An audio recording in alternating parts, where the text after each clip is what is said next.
நமஸ்காரம். 1000 நாமங்கள் 1000 கதைகள் 361வது திருநாமம் ஹவிர்ஹரயே நமக. கும்பகோணத்தில் சுதர்சனர் என்ற பக்தர் வாழ்ந்து வந்தார். திருமாலின் மீது அளவில்லாத பக்தி கொண்ட அவருக்கு குறிப்பாக ராமனிடமும் கண்ணனிடமும் மிகுந்த ஈடுபாடு உண்டு.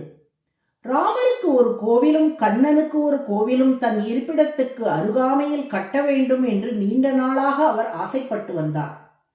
ஆனால் ஒரு கோவில் கட்டுவதற்குரிய செல்வம் தான் அவரிடம் இருந்தது.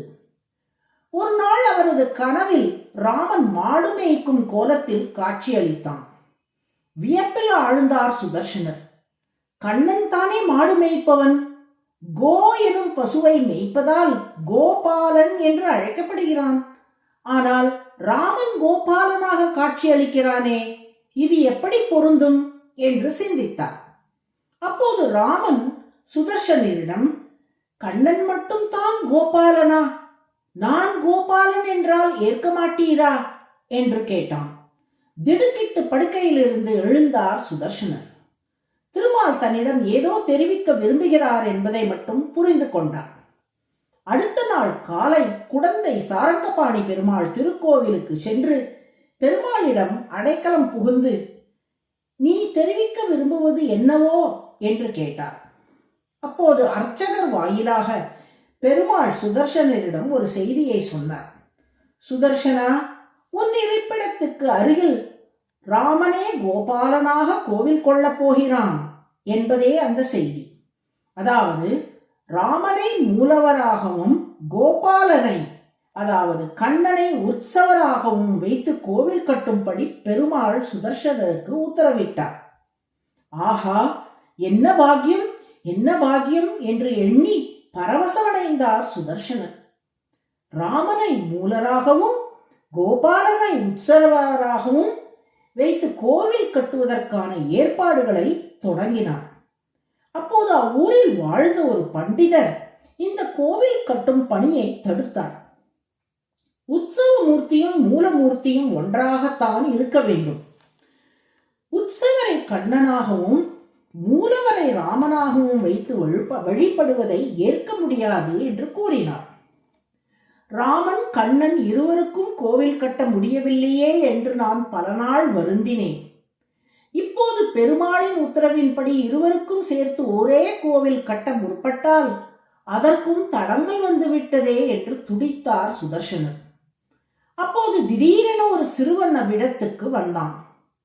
சிறுவன் பண்டிதரை பார்த்து, கண்ணனுக்கு மட்டும் தான் கோபாலன் என்று பெயரா?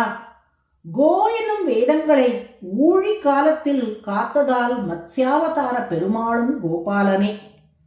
கோ என்னும் மலையை முதுகில் சுமந்து காத்தபடியால் கூர்மமூர்த்தியும் கோபாலனே. கோ என்னும் பூமியை ஊழிக்கடலில் இருந்து இடந்து எடுத்து காத்ததால் வராகனும் கோபாலனே. பிரகல்லாதன் இயற்றிய துதியாகிய கோவை ஏற்று அருளியதால் நரசிம்மனும் கோபாலனே. கோ என்ற பூமியை அளந்து காத்தபடியால் வாமனனும் கோபாலனே. கோ என்ற பூமியில் உள்ள தீய சக்திகளை அழித்ததால் பரசுராமரும் கோபாலனே. கோ என்ற பூமியை ஆண்டதால் ராமனும் கோபாலனே. கோ எனும் பூமியை கலப்பையால் உழுததால் பலராமனும் கோபாலனே. அடுத்து வரவிருக்கும் கல்கியும் இதே பூமியை காக்கப் போவதால் அவரும் கோபாலனே. இதை அறியாத நீ ஒரு பண்டிதரோ என்று கேட்டுவிட்டு மாயமானான் அந்த சிறுவன். அந்த சிறுவன் திருமாலே என்பதில் இனி மாற்று கருத்துக்கு இடமுண்டோ?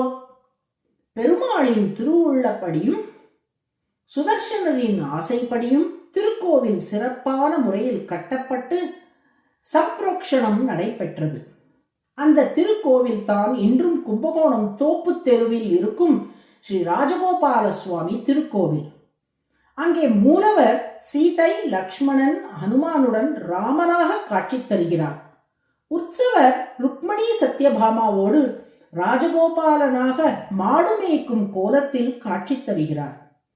உற்சவர் கண்ணனாகவும் மூலவர் ராமனாகவும் இருக்கும் இந்நிலையை குடந்தையை தவிர வேறெங்கும் காண்பது அரிதானதாகும்.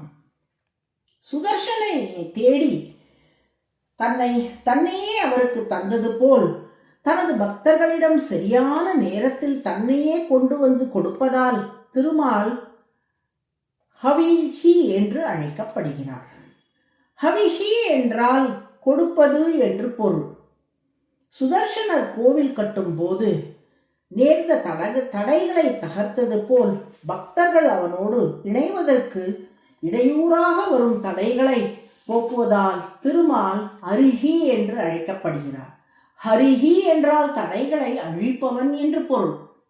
தடைகளை தகர்த்து தன் அடியார்களை சென்றடைந்து அவர்களிடம் தன்னையே கொடுக்கும் திருமால் ஹவிர் ஹரிஹி என்று அழைக்கப்படுகிறார். அதுவே சஹஸ்ரநாமத்தின் 361வது திருநாமம்.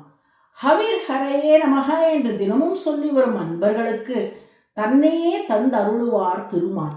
நாராயண நாராயண.